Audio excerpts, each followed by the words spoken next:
Okay, so magandang araw po sa inyong lahat, no? So bago po tayo dumako sa ating chapter 5, sa First Corinthians chapter 5, balikan muna natin ng maikli ang ating napag-aralan last week, no, sa chapter 4.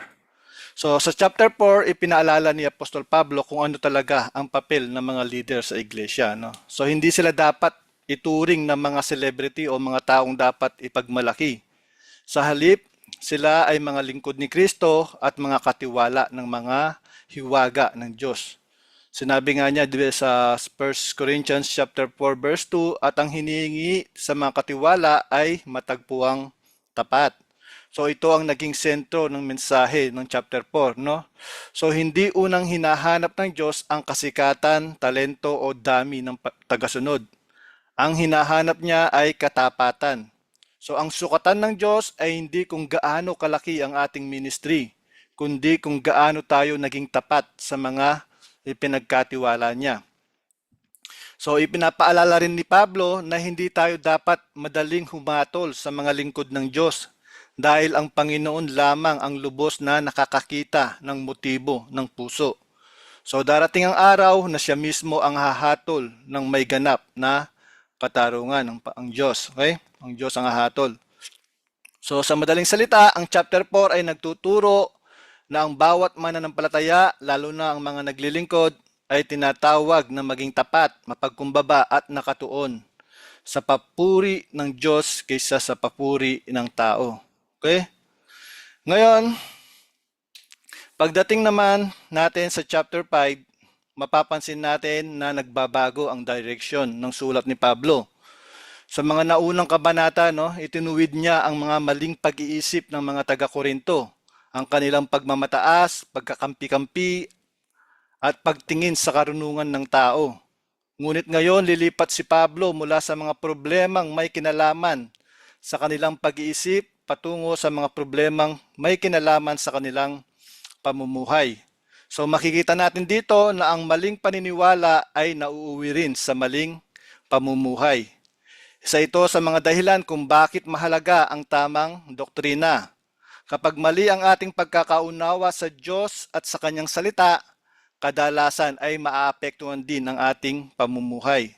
Okay, so dito sa chapter 5, haharapin ni Pablo ang isang seryosong kasalanan na nangyari mismo sa loob ng iglesia. Ngunit mas ikinabahala niya ay hindi lamang ang kasalanan ng isang tao, ang mas malaking problema ay hinahayaan lamang ito ng buong iglesia. Sa halip na magdalamhati at ituwid ang sitwasyon, tila naging kampante at ipinagmamalaki pa nila ang kanilang pagiging mapagparaya. Okay, so kaya sa kabanatang ito, ituturo ni Pablo na ang tunay na pag-ibig ay hindi nagbubulag-bulagan sa kasalanan. Ang biyaya ng Diyos ay hindi nagbibigay ng lisensya upang ipagpatuloy ang kasalanan, kundi nagbibigay ng kapangyarihan upang mamuhay sa kabanalan. So sabi dito sa verse 1, may balitang may nangyayaring sexual na imoralidad sa inyo, at ang uri nito ay hindi man lamang ginagawa ng mga hindi sumasampalataya sa Diyos. May isang lalaki raw na nakikisama sa asawa ng kanyang ama. So pagpasok pa lamang sa chapter 5, makikita na natin ang bigat ng sitwasyon. Sinimulan ni Pablo ang talata sa pagsasabing, may balitang may nangyayaring sexual na imoralidad sa inyo. So ang salitang sexual na imoralidad ay isinalin mula sa salitang Griego na porneia. Ito ang salitang pinagmulan ng salitang pornography sa Ingles. Ngunit sa bagong tipan, mas malawak ang kahulugan nito. Hindi lamang ito tumutukoy sa isang partikular na kasalanan, kundi sa anumang uri ng pakikipagtalik sa labas sa disenyo ng Diyos para sa mag-asawa. Okay? So kasama rito ang pakikiapid, pangangalunya, homosexual, incest at iba pang uri ng sexual na kasalanang ipinagbabawal ng Diyos. So ito yung mga sexual na immoralidad. So mahalagang maunawaan, no? Hindi ito paulit-ulit na binabanggit sa bagong tipan dahil may negatibong pananaw ang mga unang Kristiyano tungkol sa sex, no? Sa kabaligtaran, ang sex ay nilikha ng Diyos at mabuti kung ito ay nasa loob ng pag-asawa. So ang dahilan kung bakit madalas itong banggitin ni bakit madalas itong banggitin ni Pablo ay dahil ang mundong ginagalawan nila, lalo na ang lungsod ng Korinto, ay kilala sa matinding imoralidad. So normal na sa kanilang kultura ang mga gawaing malinaw na tinatawag ng Diyos na kasalanan. Ngunit hindi lamang ang pagkakaroon ng imoralidad ang ikinagulat ni Pablo. Okay? Sinabi niya, at ang uri nito ay hindi man lamang ginagawa ng mga hindi sumasampalataya sa Diyos. So ipinapakita nito na ang kasalanang nangyayari sa loob ng iglesia ay napakalubha. Ano pat maging ang mga taong hindi nakakakilala sa Diyos ay kinikilala itong kahiya-hiya. So pagkatapos ay sinabi ni Pablo kung ano mismo ang nangyayari. So may isang lalaki raw na nakikisama sa asawa ng kanyang ama. So malamang na tinutukoy dito ang kanyang stepmother. So hindi ang kanyang tunay na ina dahil sinabi lamang ni Pablo na asawa ng kanyang ama. So gayunpaman, malinaw pa ring ipinagbabawal ng Diyos ang ganitong uri ng relasyon. Maging ang kautusan ng Diyos ay tahasang nagsasabi nito sa Leviticus 18:8. Sabi dito, huwag mong isipingan ang asawa ng iyong ama sapagkat kahihiyan iyon sa iyong ama. So ganun din ang sinabi sa Deuteronomy 22:30 at Deuteronomy 27:20 kung saan muling ipinagbawal ng Diyos ang ganitong uri ng relasyon. So ang punto ni Pablo ay hindi lamang na may isang taong nagkasala. Ang mas nakakagulat ay nangyayari ito sa loob ng iglesia at tila wala itong naging seryosong epekto sa buong kongregasyon.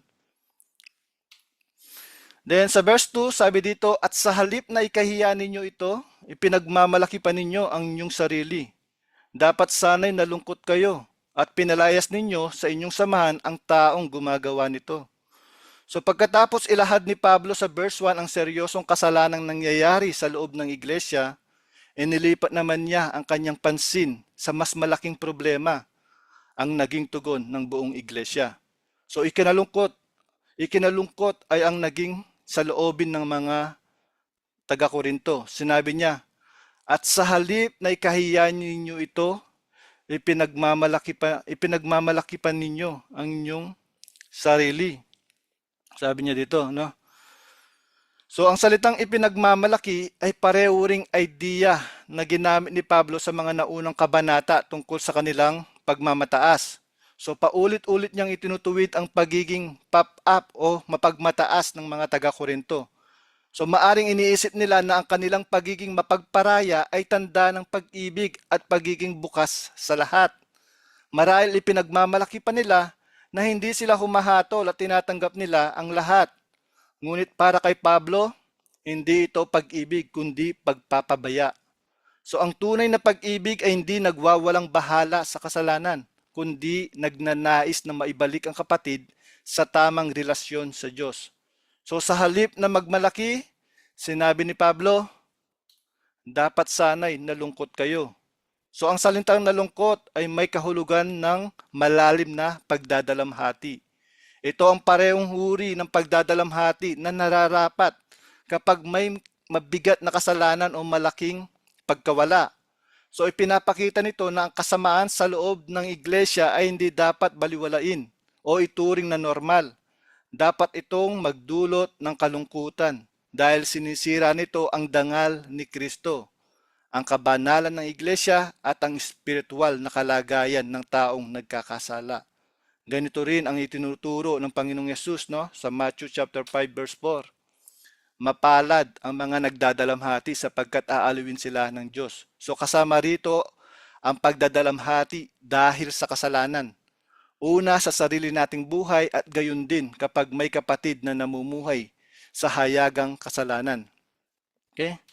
Then nagpatuloy si Pablo, at pinalayas ninyo sa inyong samahan ang taong gumagawa nito. So hindi ito nangangahulugan na dapat itakwil o kamuhian ang taong nagkasala. Ang tinutukoy ni Pablo ay ang church discipline o disiplina ng iglesia. Dahil ang taong ito ay nagpapatuloy sa hayagang kasalanan ng walang pagsisisi, hindi na siya dapat ituring na nasa mabuting pakikisama ng iglesia. So ang layunin nito ay hindi paghiganti, kundi pagpapanumbalik, restoration. Okay?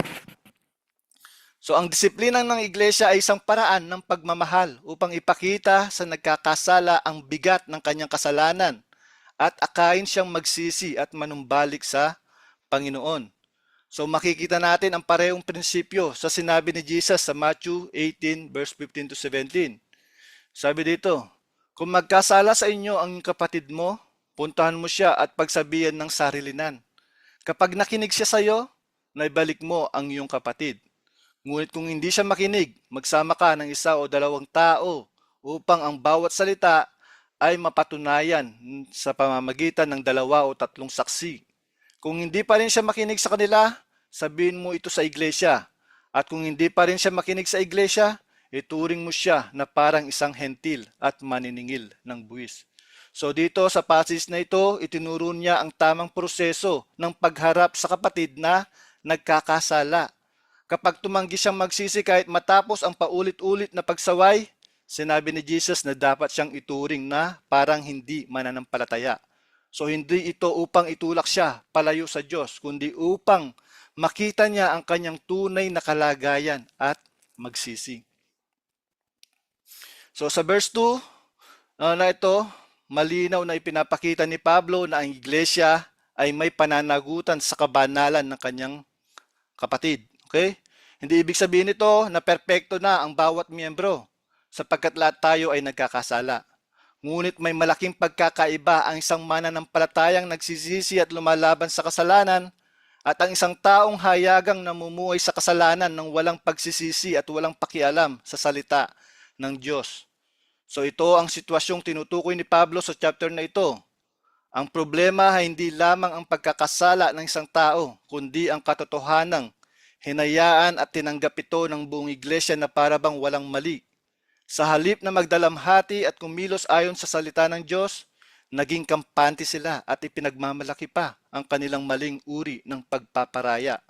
So dito natin natututunan na ang tunay na pag-ibig at biyaya ay hindi kailanman sumasang-ayon sa kasalanan. Ang isang iglesyang tunay na nagmamahal kay Kristo ay parehong ipinapahayag ang biyaya ng Diyos at pinangangalagaan ang kabanalan ng kanyang iglesia. Verse 3. So kahit wala ako riyan sa katawan, nariyan naman ako sa espiritu.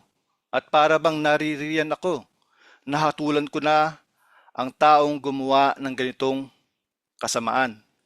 So pagkatapos sabihin ni Pablo sa verse 2 na dapat sana'y nagdadalamhati ang iglesia at kumilos laban sa hayagang kasalanan, ipinakita naman niya sa verse 3 ang sarili niyang tugon sa sitwasyong ito. Sinabi niya, kahit wala ako riyan sa katawan, nariyan naman ako sa espiritu. So hindi ibig sabihin nito na literal na naroon ang espiritu ni Pablo sa Korinto. Kasi merong ilan na maling ginagamit ang talatang ito upang suportahan ang idea ng astral projection o yung paglalakbay ng espiritu. So ngunit hindi iyon ang sinasabi ni Pablo. So ang ibig niyang sabihin ay bagamat malayo siya sa pisikal, ang kanyang puso, pag-aalala at apostolikong otoridad ay nananatiling kasama ng iglesia sa Korinto. So bilang apostol ni Kristo, may pananagutan pa rin siyang pangalagaan ang iglesyang kanyang naitanim, kahit hindi siya personal na naroroon. So ito rin ang makikita natin sa iba pa niyang mga sulat sa Colossians 2:5.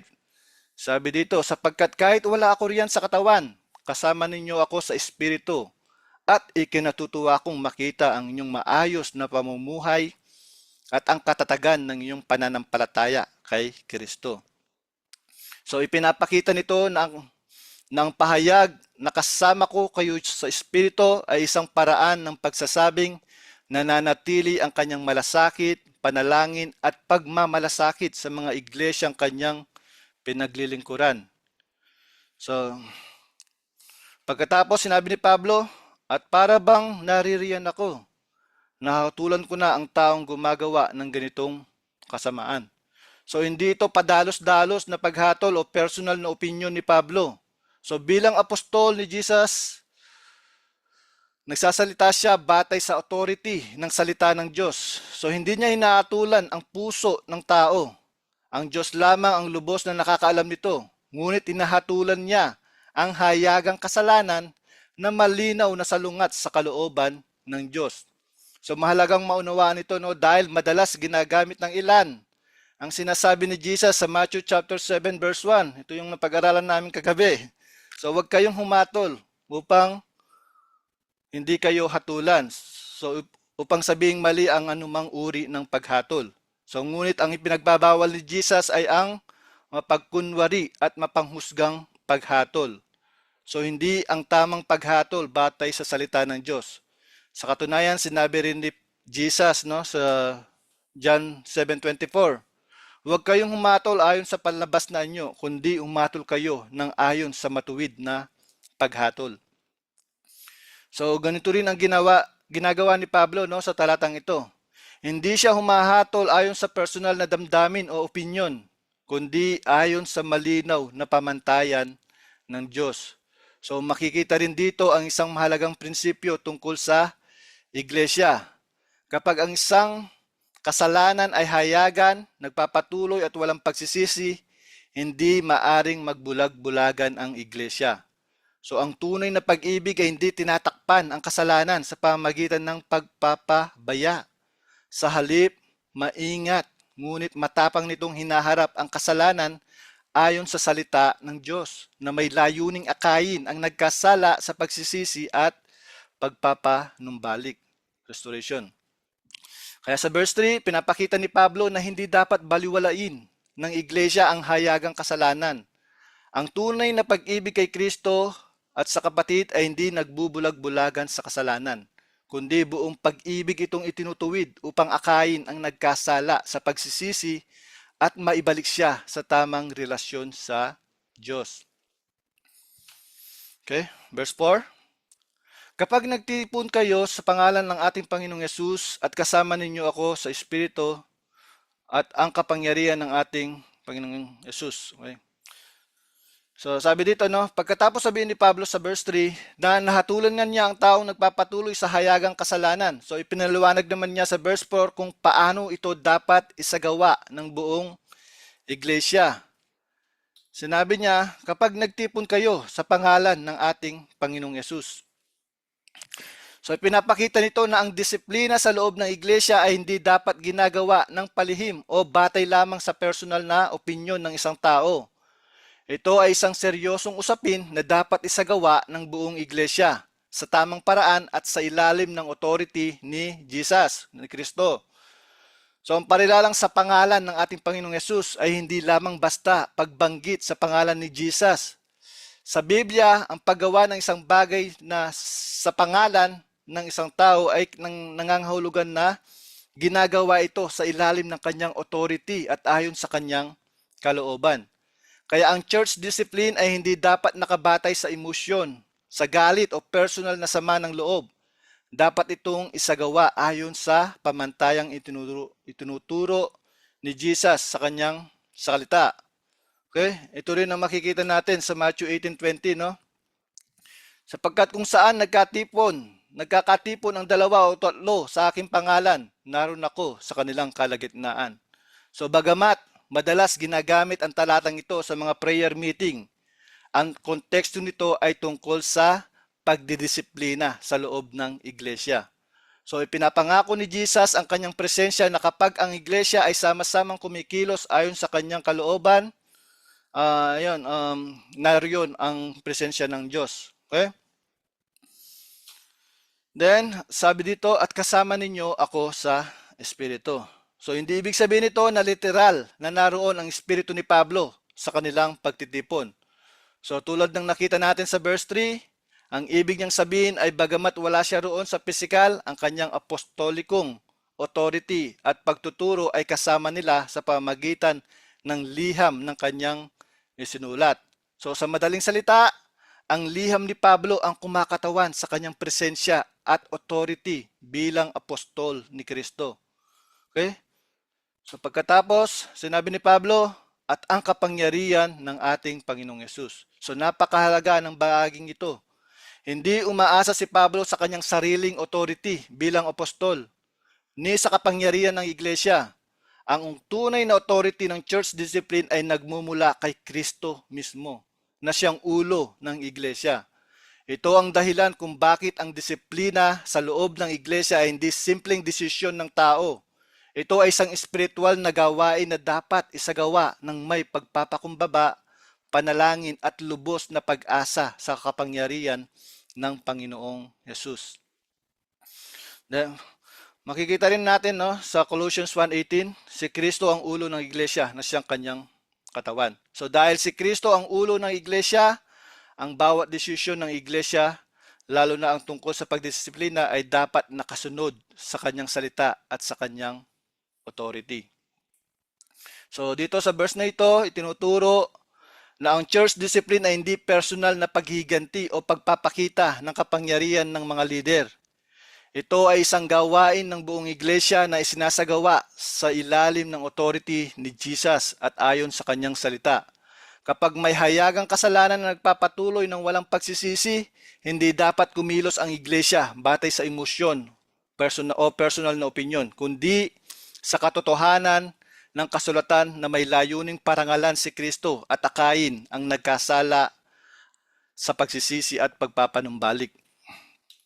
Verse 5, ibigay ninyo ang taong iyon kay Satanas upang mapahamak ang kanyang laman, nang sa gayon ay maligtas ang kanyang espiritu sa araw ng Panginoong Hesus.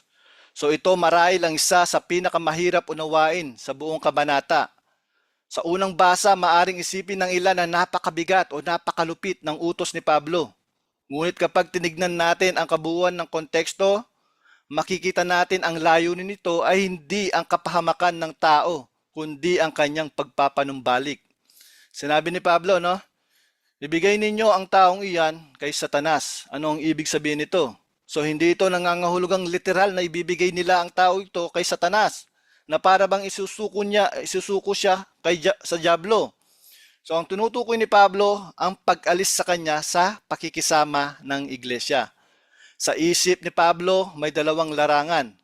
Ang iglesia ay kabilang sa kaharian ni Kristo, kung saan nararanasan ng mga mananampalataya ang spiritual na pangangalaga, pagtutuwid at pagpapalakas ng Diyos. So sa kabilang banda, ang sanlibutan ay nilalarawan sa kasulatan bilang nasa ilalim ng kapangyarihan ni Satanas. Sinabi ni John sa 1 John 5:19, alam nating tayo ay sa Diyos at ang buong sanlibutan ay nasa ilalim ng kapangyarihan ng masama. Kaya kapag ang isang tao ay patuloy na namumuhay sa hayagang kasalanan at ayaw magsisi, maaring alisin siya sa fellowship ng iglesia. So ang layunin nito ay hindi para itakwil siya, kundi upang maramdaman niya ang bigat ng kanyang kalagayan sa labas ng pakikisama ng mga mananampalataya. So sa pamagitan nito, inaasahan na makita niya ang kanyang kasalanan, magsisi at maibalik ang kanyang relasyon sa Diyos at sa iglesia. Pagkatapos, sinabi ni Pablo upang mapahamak ang kanyang laman. So hindi ito nangangahulugang nais ni Pablo na mamatay o masaktan ang kanyang physical na katawan. Sa mga sulat ni Pablo, ang salitang laman o yung flesh ay kadalasang tumutukoy sa makasalanang kalikasan ng tao. So ang mga makasalanang pagnanasa na lumalaban sa kalooban ng Diyos, ito yung flesh, yung mga makasalanang pagnanasa na lumalaban sa kalooban ng Diyos. Halimbawa, sa Galatians 5:24, ang mga kay Kristo Jesus ay pinako na sa krus ang kanilang makasalanang pagkatao kasama ng mga hilig at pagnanasa nito. So kaya ang layunin ni Pablo ay hindi ang pagkawasak ng tao, kundi ang pagkawasak ng kanyang makasalanang pamumuhay. So habang nararanasan niya ang mga bunga ng kanyang kasalanan sa labas ng pakikisama ng iglesia, umaasa si Pablo na magising siya, magsisi at tatalikuran ang kanyang kasalanan. At dito natin makikita ang tunay na layunin ng church discipline. Sinabi ni Pablo, nang sa gayon ay maligtas ang kanyang espiritu sa araw ng Panginoong Jesus. Ito ang pinakapuso ng verse na ito. Ang layunin ng disiplina ay hindi ang pagkondena, hindi ang pagkondena, no, kundi ang kaligtasan. Hindi nais ni Pablo na mapahamak ang taong ito. Ang nais niya ay magsisi siya bago dumating ang araw ng Panginoon. So makikita rin natin ang parehong prinsipyo sa sinabi ni Jesus tungkol sa pagdisiplina sa isang kapatid na nagkakasala, yung binasa natin kanina. Okay? So ang bawat takbang ng pagsaway ay may layuning mabawi ang iyong kapatid. Ang disiplina ay hindi tungkol sa pagtataboy, kundi tungkol sa pagpapanumbalik. So makikita rin natin ang magandang bunga nito sa 2 Corinthians chapter 2 verse 6 to 8. Okay? Sapat na ang parusang ipinataw sa kanya ng nakakarami. Kaya ngayon, dapat na ninyong patawarin at aluin upang hindi na siya madaig ng labis na kalungkutan. Kaya nga ipinakikiusap ko sa inyo na ipakita ninyo sa kanya na mahal ninyo siya. So maraming Bible scholar, no, ang naniniwalang ang tinutukoy ni Pablo dito ay ang parehong taong dinisiplina niya sa dito sa chapter 5, no? Dahil nagsisi na siya, hinikayat ni Pablo ang iglesia na siya'y patawarin, aliwin at muling tanggapin sa kanilang samahan. So ipinapakita nito na ang church discipline ay hindi nagtatapos sa pag-alis ng isang tao, kundi sa kanyang pagpapanumbalik kapag siya ay nagsisi. So itinuturo ng verse na ito na ang church discipline ay isa sa pinakamahirap, ngunit isa rin sa pinakamapagmalasakit na gawain ng iglesia. So hindi ito ginagawa dahil sa galit, pagiganti o pagnanais na mapahiya ang isang tao. Ginagawa ito dahil mahal ng iglesia si Kristo. Mahal nito ang kabanalan ng kanyang katawan at mahal nito ang kanyang kapatid na naligaw sa landas. So ang tunay na pag-ibig ay hindi hinahayaan ang isang tao na magpatuloy sa kasalanan ng walang pagsaway. Sa halip, buong pag-ibig at katapatan itong kumikilos. Umaasang sa pamamagitan ng disiplina ay magising ang nagkasala, magsisi at manumbalik sa Panginoon. Verse 6, ang inyong ipinagmamalaki ay hindi mabuti. Hindi ba ninyo alam na ang konting paalsa ay nakakapagpapaalsa sa buong masa? So pagkatapos utusan ni Pablo ang iglesia na disiplinahin ang lalaking nagpapatuloy sa hayagang kasalanan, ipinakita naman niya sa verse 6 kung bakit napakahalaga ng kanilang gagawin. Ang problema ay hindi lamang ang kasalanan ng isang tao. Ang mas malaking problema ay ang naging reaksyon ng buong iglesia. Sinabi niya, ang inyong ipinagmamalaki ay hindi mabuti. Sa halip na magdalamhati at ituwid ang sitwasyon, tila ipinagmamalaki pa ng mga taga-Korinto ang kanilang pagiging open-minded at mapagparaya. Maaring iniisip nila na ang pagtanggap sa taong iyon, kahit hindi nagsisisi sa kanyang kasalanan, ay isang patunay na pag-ibig at biyaya. Ngunit sinabi ni Pablo na mali ang kanilang ipinagmamalaki. Ang tunay na pag-ibig ay hindi nagbubulag-bulagan sa kasalanan. Ang biyaya ng Diyos ay hindi dahilan upang baliwalain ang kasalanan, kundi kapangyarihan upang talikuran ito. Pagkatapos ay gumamit si Pablo ng isang larawan na madaling maunawaan ng mga mambabasa noon. Sabi niya, hindi ba ninyo alam na ang kaunting pampaalsa ay nakakapagpaalsa sa buong masa? So ang pampaalsa o yung leaven or yeast ay maliit lamang. Ngunit kapag inihalo sa masa, unti-unti nitong naapektuhan ang buong tinapay. Ganito rin ang kasalanan. Kapag ang isang hayagang kasalanan ay hinayaan at hindi itinuwid, hindi ito nananatiling problema ng isang tao lamang. Unti-unti nitong naapektuhan ang buong iglesia. Unti-unting nawawala ang pagkamuhi sa kasalanan. Nasasanay ang mga mananampalataya na baliwalain ito. So ang pamantayan ng kabanalan ay bumababa. At ang maling halimbawa ay maaring makahikayat din sa iba na isipin na katanggap-tanggap ang parehong kasalanan. So hindi sinasabi ni Pablo na ang iglesia ay dapat itiwalag ang sino mang nagkakasala, sapagkat lahat ng mananampalataya ay nakikipaglaban pa rin sa kasalanan. So ang tinutukoy niya rito ay ang taong hayagang namumuhay sa kasalanan. walang pagsisisi at ayaw magpatuwid kahit paulit-ulit ng pinapaalahanan. Iyon ang sitwasyon na kailangang harapin ng iglesia sa chapter na ito. Kaya ang babala ni Pablo ay hindi lamang para sa taong nagkasala, kundi para rin sa buong iglesia. Kapag pinayagan ang hayagang kasalanan na manatili ng walang pagtutuwid, maaapektuhan ang spiritual na kalusugan ng buong katawan ni Kristo. Okay? Mahalaga ang paalalang ito sa mga iglesia ngayon. Madalas nating iniisip na ang kasalanan ay personal lamang at walang epekto sa iba. Ngunit itinuturo ni Pablo na ang iglesia ay isang katawan. Ang pinahihintulutang kasalanan ng isa ay maaring makapekto sa pananaw, pamumuhay at kabanalan ng marami. Kaya bilang mga mananampalataya, tinatawag tayong panatilihin ang katotohanan at kabanalan sa loob ng iglesia. Hindi ito ginagawa dahil gusto nating humatol o magpakita ng pagiging mas banal kaysa sa iba, kundi dahil mahal natin si Kristo, mahal natin ang kanyang iglesia, at nais natin ang bawat kapatid ay maibalik sa tamang relasyon sa Panginoon. So ang tunay na pag-ibig ay hindi nagtatago ng kasalanan. Ito ay mahinaong nagtutuwid upang magkaroon ng pagsisisi, pagpapanumbalik at paglago sa pananampalataya. Verse 7. Kaya alisin ninyo ang lumang pampaalsa upang kayo'y maging bagong masa, sapagkat wala na kayong lumang pampaalsa. Dahil si Kristo na ang ating kordero para sa Paskwa ay nahihandog na bilang handog. So sa verse 7, gumamit si Pablo ng isang larawan na pamilyar sa mga Hudyo, ang Paskwa o yung Passover. At ang tinapay na walang pampalsa, yung unleavened bread. Okay? Sinabi niya, kaya alisin na ninyo ang lumang pampalsa upang kayo'y maging bagong masa. Sa panoon ng Paskwa o Passover, inuutusan ng Diyos ang Israel na alisin ang lahat ng may pampalsa. Okay? Yung leaven or yeast sa kanilang mga bahay. So ang pampalsa ay naging larawan ng kasalanan.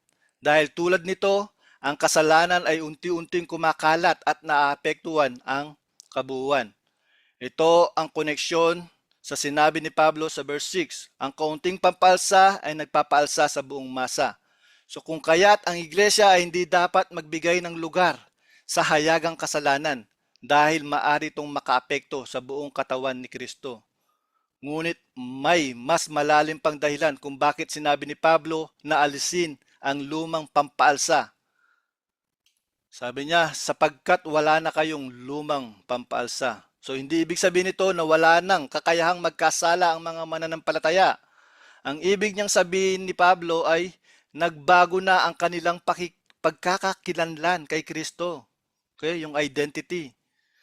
So dahil sila ay iniligtas na ng Diyos, hindi na sila kabilang sa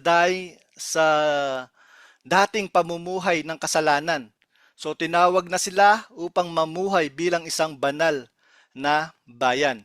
Pagkatapos ay binigay ni Pablo ang pinakadahilan ng lahat. Dahil si Kristo na ang ating kordero para sa Paskwa ay nahihandog na bilang handog. So dito itinuro ni Pablo ang sentro ng Ebanghelyo. Noong unang Paskwa sa Ehipto, isang korderong walang kapintasan ang pinatay at ang dugo nito ay pinahid sa mga pintuan ng mga Israelita. So nang makita ng Diyos ang dugo ng kordero, nilampasan niya ang kanilang mga tahanan at sila ay naligtas mula sa paghatol. So ang lahat ng iyon ay larawan lamang ng darating na Mesiyas. Si Jesus Christ ang tunay na kordero ng Diyos na nag-alay ng kanyang buhay sa krus upang iligtas tayo mula sa kaparusahan ng kasalanan. So dahil sa kanyang sakripisyo, tayo ay pinatawad, itunuring na matuwid at ginawang bahagi ng kanyang bayan. Kaya ang panawagan ni Pablo ay malinaw. Mamuhay tayo ayon sa bagong buhay na ibinigay ni Kristo.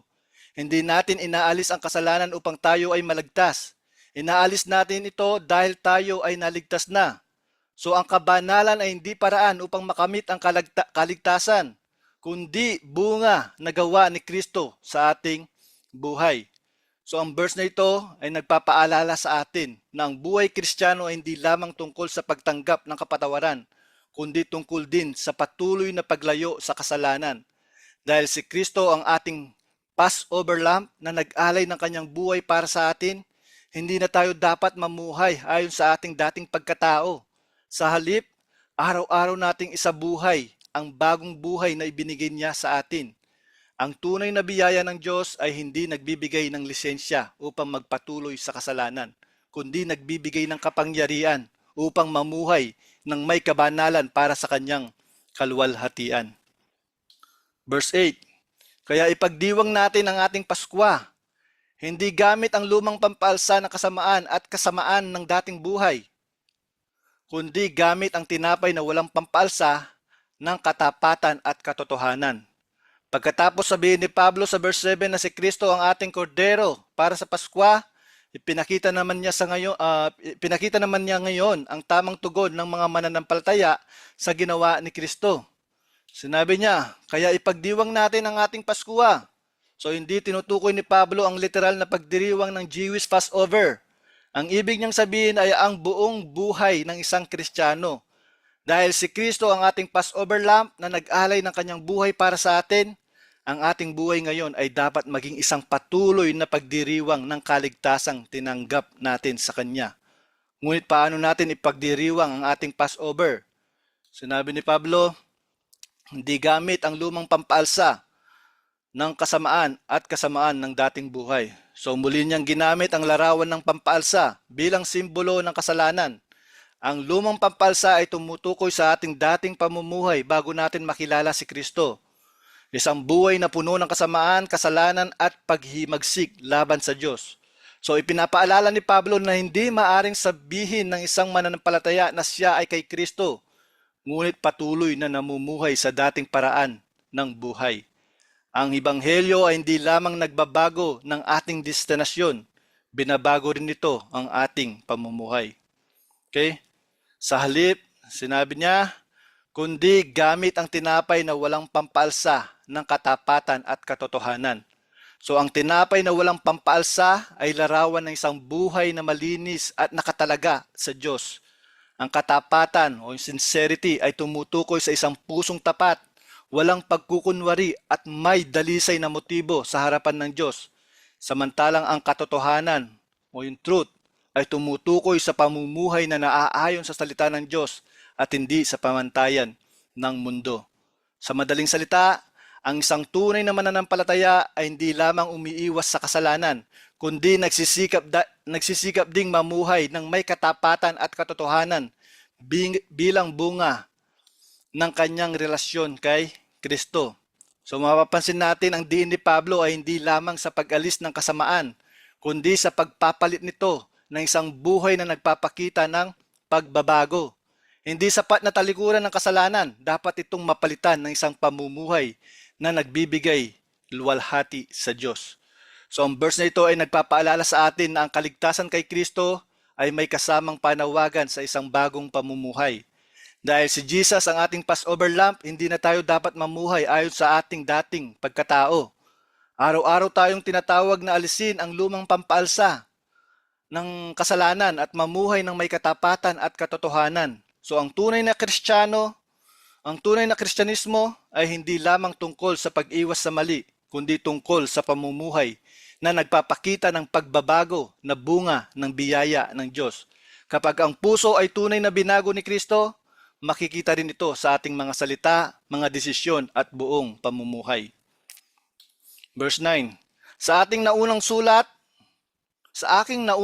sinabi ko sa inyo na huwag kayong makisama sa mga taong namumuhay sa sexual na kasalanan. So sa verse 9, binanggit ni Pablo ang isang naunang sulat na ipinadala niya sa iglesia ng Corinto. So hindi na natin hawak ang sulat na ito ngayon, kaya hindi ito kabilang sa mga aklat ng Biblia. Gayunpaman, malinaw na bago pa man isulat ang 1 Corinthians, na ipaalala na ni Pablo sa kanila ang isang mahalagang utos. Okay? So huwag kayong makisama sa mga taong namumuhay sa sexual na kasalanan. So ang salitang makisama ay hindi nangangahulugang basta makasalubong o magkaroon ng ordinaryong pakikitungo. So sa original na Griego, ang ibig sabihin nito ay malapit at patuloy na pakikisama o pakikipag-ugnayan na nagpapakita ng pagtanggap at pakikisa sa paraan ng pamumuhay ng isang tao. So ngunit mahalagang maunawaan ang konteksto. Hindi sinasabi ni Pablo na iwasan na natin ang lahat ng taong makasalanan sa mundo. Kung iyon ang ibig niyang sabihin, imposible itong gawin dahil araw-araw tayong nakikisalamuha sa mga taong hindi pa nakakakilala kay Kristo. So ang tinutukoy ni Pablo rito ay ang isang taong nagsasabing siya ay mananampalataya, ngunit hayagang namumuhay sa sexual na kasalanan at tumatangging magsisi. So ang ganitong uri ng pakikisama ay maaring magbigay ng maling mensahe na tinatanggap o pinahintulutan ng iglesia ang kanyang pamumuhay. So sa mga susunod na verses, lilinawin mismo ni Pablo ang puntong ito upang maiwasan ang maling pagkaunawa ng mga taga-Korinto. So maalagang maunawaan natin ang balance ng katotohanan at pag-ibig. Bilang mga Kristiyano, tinawag tayong mahalin ang lahat ng tao at ibahagi sa kanila ang ebanghelyo. Ngunit hindi ibig sabihin nito na dapat nating ipakita na katanggap-tanggap ang isang pamumuhay na hayagang salungat sa salita ng Diyos. Ang tunay na pag-ibig ay hindi nagtatago ng kasalanan o nagpapanggap na wala itong problema. Sa halip, nagsasabi ito ng katotohanan ng may kababaang loob at may layuning maibalik ang tao sa tamang relasyon sa Diyos. Ang iglesia ay dapat maging lugar ng biyaya at pagmamahal, ngunit hindi kailanman kapalit ng katotohanan at kabanalan. Verse 10. Hindi ko ibig sabihin na huwag kayong makisama sa mga taong namumuhay sa sexual na kasalanan na hindi naman mananampalataya, o sa mga sakim, mandaraya, o sumasamba sa mga Diyos-Diyosan. Sapagkat kung ganoon ang ibig kong sabihin, kailangan ninyong umalis sa mundong ito. So sa verse 10, nilinaw ni Pablo ang isang maling pagkakaunawa ng mga taga-Korinto tungkol sa kanyang naunang utos. Nang sabihin niyang huwag makisama sa mga taong namumuhay sa sexual na kasalanan. Inaakala nila na ang ibig niyang sabihin ay iwasan ang lahat ng makasalanan sa mundo. Kaya sinabi ni Pablo, hindi ko ibig sabihin na huwag kayong makisama sa mga taong namumuhay sa sexual na kasalanan na hindi naman mananampalataya. So ipinapakita ni Pablo na hindi ito ang kanyang tinutukoy. So bilang mga Kristiyano, normal lamang na makisalamuha tayo sa mga taong hindi pa nakakakilala kay Kristo. Kasama natin sila sa trabaho, sa paaralan, sa negosyo, at maging sa ating mga community. So hindi tayo tinawag ng Diyos na hiwalay ang sarili natin sa mundo. Kaya sinabi niya, sapagkat kung ganun ang ibig kong sabihin, kailangan ninyong umalis sa mundong ito. Punta kayo sa Mars. Okay? So sa madaling salita, imposibleng maiwasan ang lahat ng makasalanan. So dahil nabubuhay tayo sa isang mundong puno ng kasalanan. So hindi layunin ng Diyos na alisin tayo sa mundo, kundi ipadala tayo rito bilang mga saksi ni Kristo. Ito rin ang panalangin ni Jesus sa John 17:15-18. Hindi ko hinihiling na alisin mo sila sa mundo, kundi ingatan mo sila laban sa masama. Kung paano isinugo mo ako sa mundo, isugo ko rin sila sa mundo. So ang misyon ng iglesia ay hindi ang umiwas sa mga makasalanan, kundi dalhin sa kanila ang ebanghelyo. Hindi tayo tatawaging maging ilaw ng sanlibutan kung ihiwalay tayo sa mga taong nangangailangan ng liwanag ni Kristo. Gayunpaman, hindi rin ibig sabihin nito na dapat nating tanggapin o aprubahan ang kanilang pamumuhay. May malaking pagkakaiba ang pakikisalamuha upang maipahayag ang ebanghelyo at pakikiisa o pangsang-ayon sa kasalanan. Okay? Tinawag tayong mahalin ang mga tao, ngunit hindi ang makibahagi o makisama sa kanilang kasalanan. So napakahalaga ng balance na itinuturo ni Pablo. Bilang mga Kristiyano, hindi tayo dapat mamuhay na parang nakahiwalay sa mundo dahil paano maririnig ng mga tao ang mabuting balita kung iiwasan natin sila. Ngunit sa kabilang banda, hindi rin tayo dapat maimpluwensyahan o makibahagi sa pamumuhay ng mundo. Tinawag tayo ni Kristo na maging nasa mundo, ngunit hindi makamundo. Okay? Dapat makita ng mga tao ang pag-ibig ni Kristo sa ating buhay. Ngunit kasabay nito ay makita rin ang ating katapatan sa katotohanan ng kanyang salita. So ating pakikisalamuha sa mga hindi mananampalataya ay hindi dapat maging pagkakataon upang may pakita ang biyaya ng Diyos at may turo ang daan patungo kay Kristo. Hindi upang hindi upang mag-compromise, hindi upang ma-compromise ang ating kabanalan. Okay? Verse 11. Ngunit ngayon ay sinusulat ko sa inyo na huwag kayong makisama sa sino mang nagsasabing siya ay kapatid, ngunit namumuhay sa sexual na kasalanan, o sakim, o sumasamba sa mga Diyos-Diyosan, o may mapanirang puri, o lasenggo, o mandaraya. Huwag man lamang kayong makisalo sa pagkain ng taong tulad nito.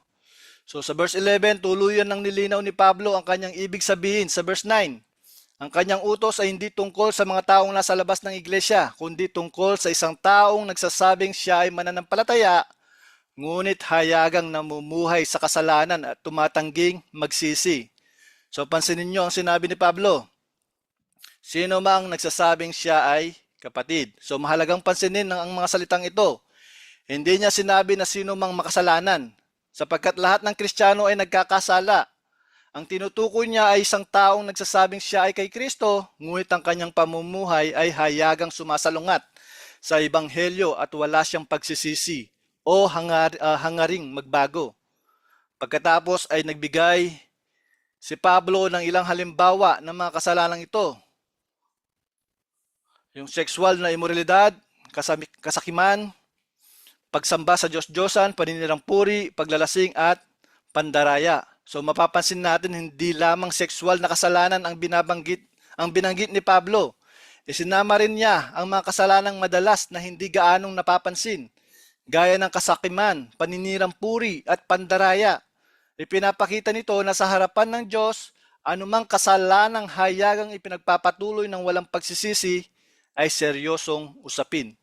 Pagkatapos ay sinabi niya, huwag man lamang kayong makisalo sa pagkain sa taong tulad nito. So hindi ito nangangahulugan na dapat natin siyang kamuhian o tratuhing parang kaaway. Sa kultura nung panahon ni Pablo, ang pakikisalo sa pagkain ay tanda ng malapit na pakikisama, pagtanggap at pagkakaisa. Kaya ang sinabi ni Pablo ay huwag ipakita sa taong iyon na parang maayos lang ang kanyang kalagayan sa Diyos habang patuloy siyang namumuhay sa kasalanan. So ang layunin nito ay hindi upang itakwil ang tao, kundi upang ipakita ang bigat ng kanyang espiritual na kalagayan at hikayatin siyang magsisi. Tulad ng nakita natin sa verse 5, ang hangarin ng church discipline ay restoration, hindi rejection. Repentance, hindi revenge. Okay? So ang verse na ito ay nagtuturo na ang iglesia ay dapat pagsamahin ang biyaya at katotohanan. Hindi tayo tinawag upang maging mapanghusga o malupit sa mga nagkakasala. Ngunit hindi rin tayo dapat magkunwaring walang problema kapag ang isang nagsasabing Kristiyano ay hayagang namumuhay sa kasalanan at ayaw magsisi. So ang tunay na pag-ibig ay hindi nagtatago ng katotohanan. Minsan, ang pinakamapagmalasakit na magagawa natin ay ang buong kababaang loob na paalalahanan ang isang kapatid at hikayatin siyang magsisi at bumalik sa Panginoon. Ang layunin ng lahat ng pagdisiplina sa iglesia ay hindi ang itulak ang tao palayo, kundi ang akayin siyang muli sa isang tamang relasyon kay Kristo. Verse 12, ano ang karapatan kong humatol sa mga hindi mananampalataya? Hindi ba't ang mga nasa loob ng iglesia ang dapat ninyong hatulan?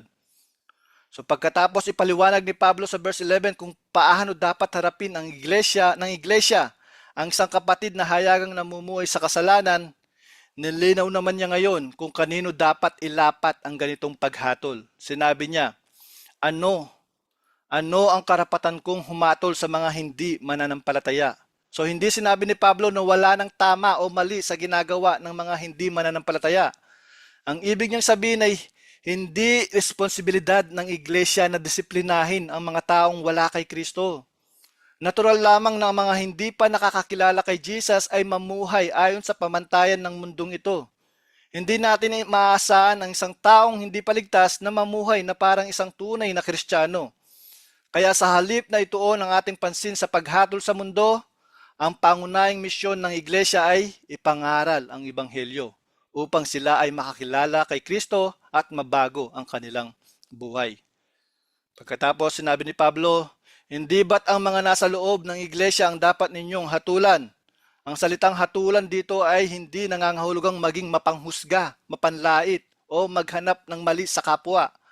Ang tinutukoy ni Pablo ay ang responsibilidad ng iglesia na magbigay ng espiritual na pagsusuri at pagdidisiplina kapag may isang miyembrong hayagang namumuhay sa kasalanan at tumatangging magsisi. Ito ang parehong prinsipyo na itinuro ni Jesus sa Matthew chapter 18 na binasa natin kanina, kung saan sinabi niya na kung ang isang kapatid ay patuloy na nagkakasala at ayaw magsisi kahit paulit-ulit ng pinapaalahanan, dapat itong dalhin sa iglesia. Kung hindi pa rin siya magkinig, saka lamang isasagawa ang church discipline. Kaya ang punto ni Pablo ay malinaw. Ang iglesia ay may pananagutan sa sariling sambahayanan ng pananampalataya. Hindi tayo tinawag upang bantayan ang moralidad ng buong mundo, ngunit may pananagutan tayong pangalagaan ang kabanalan at kalinisan ng iglesia. So napakahalaga ng paalalang ito, no, para sa iglesia ngayon. Minsan, mas mabilis nating punahin ang kasalanan ng mundo kaysa harapin ang mga suliranin sa loob ng iglesia. Ngunit ipinapaalala ni Pablo na ang unang responsibilidad ng iglesia ay ang sariling pamilya ng pananampalataya. Hindi ito ginagawa upang magmataas o magpakabanal, kundi upang mapanatili ang katotohanan ng Ebanghelyo at maibalik ang kapatid na naligaw. Kasabay nito, hindi rin tayo dapat lumapit sa mga hindi mananampalataya na may espiritu ng paghatol, kundi may habag at malasakit dala ang mabuting balita ni Kristo na siyang tunay na makapagpapabago ng kanilang buhay. Last verse, ang Diyos ang hahatol sa mga nasa labas. Kaya alisin ninyo ang inyong alisin ninyo sa inyong kalagitnaan ang masamang tao. So sa huling verse ng chapter 5, binigay ni Pablo ang malinaw na pagtatapos ng kanyang pagtuturo tungkol sa church discipline. Sinabi niya, ang Diyos ang hahatol sa mga nasa labas. So muli niyang ipinapaalala ang prinsipyong sinabi niya sa verse 12. Ang mga nasa labas ay tumutukoy sa mga hindi pa mananampalataya. Ang kanilang paghatol ay nasa kamay ng Diyos. Hindi tungkulin ng iglesia na maging hukom sa sanlibutan. Sa halip, ang ating misyon ay ipangaral ang Ebanghelyo upang sila ay magsisi at sumampalataya kay Kristo. Ngunit pagdating sa iglesia, iba ang sitwasyon. Kaya sinabi ni Pablo, kaya alisin ninyo sa inyong kalagitnaan ang masamang tao. So ang pananalitang ito ay hango sa Deuteronomy, kung saan paulit-ulit na inuutos ng Diyos sa Israel na alisin ang kasamaan sa kanilang kalagitnaan upang mapanatili ang kabanalan ng kanyang bayan. Ginamit ito ni Pablo upang ipakita na ang iglesia bilang bayan ng Diyos sa ilalim ng bagong tipan ay tinatawag ding pangalagaan ang kabanalan nito. So hindi ito nangangahulugan na dapat itaboy ang sino mang nagkakasala.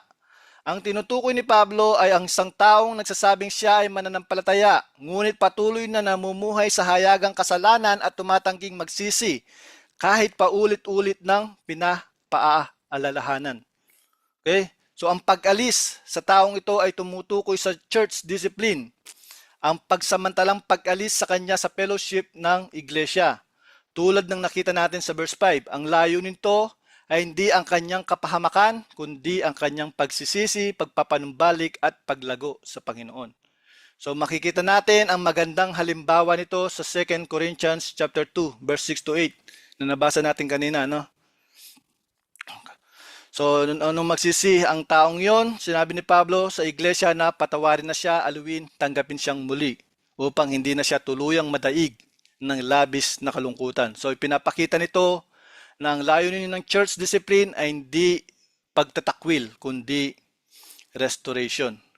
So sa pagwawakas ng ating chapter 5, sa kabuuan ng chapter 5, itinuturo ni Pablo na ang iglesia ay tinawag hindi lamang upang ipangaral ang biyaya ng Diyos, kundi upang mamuhay rin sa kabanalan. So ang tunay na pag-ibig ay hindi nagbubulag-bulagan sa kasalanan. So kapag ang isang kapatid ay hayagang namumuhay sa kasalanan at tumatangging magsisi, may pananagutan ang iglesia na harapin ito ayon sa salita ng Diyos. So kasabay nito, malinaw ding itinuro ni Pablo na ang layunin ng pagdisiplina ay hindi upang hatulan o sirain ang tao, kundi upang akayin siyang magsisi at may balik sa tamang relasyon kay Kristo. So ang iglesia ay hindi isang samahan ng mga taong perpekto, kundi isang pamilya ng mga taong iniligtas ng biyaya ng Diyos at patuloy na binabago ng kanyang espiritu. Itinuturo rin ni Pablo ang tamang balanse sa pakikitungo sa mundo.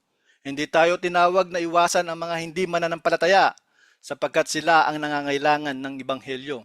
Ngunit tinatawag tayong pangalagaan ang kabanalan ng iglesia at huwag gawing normal o katanggap-tanggap ang hayagang kasalanan sa loob ng katawan ni Kristo. So sa huli, ang pinakamahalagang mensahe ng chapter na ito ay ang Ebanghelyo mismo. Dahil si Kristo ang ating Passover lamb na nag-alay ng kanyang buhay para sa atin. Tinawag niya tayong mamuhay bilang kanyang banal na bayan. Ang biyaya ng Diyos ay hindi lisensya upang manatili sa kasalanan, kundi isa tong kapangyarihan upang talikuran ito at mamuhay ng may katapatan at katotohanan. Naway maging paalala sa atin ang chapter na ito na ang isang malusog na iglesia ay hindi ang iglesyang walang nagkakasala, kundi ang iglesyang mapagkumbabang nagsisisi, tapat sa salita ng Diyos at nagmamahalan ng may biyaya at katotohanan. Tulad ng sinasabi ni Pablo sa Ephesians chapter 4 verse 15, tayo ay tinawag na magsalita ng katotohanan sa pag-ibig, sapagkat sa pagsasama ng katotohanan at pag-ibig, lumalago ang iglesia at naluluwalhati si Kristo. Amen. To God be all the glory. Amen. Maraming salamat, Brother Mon, and praise God sa napakagandang message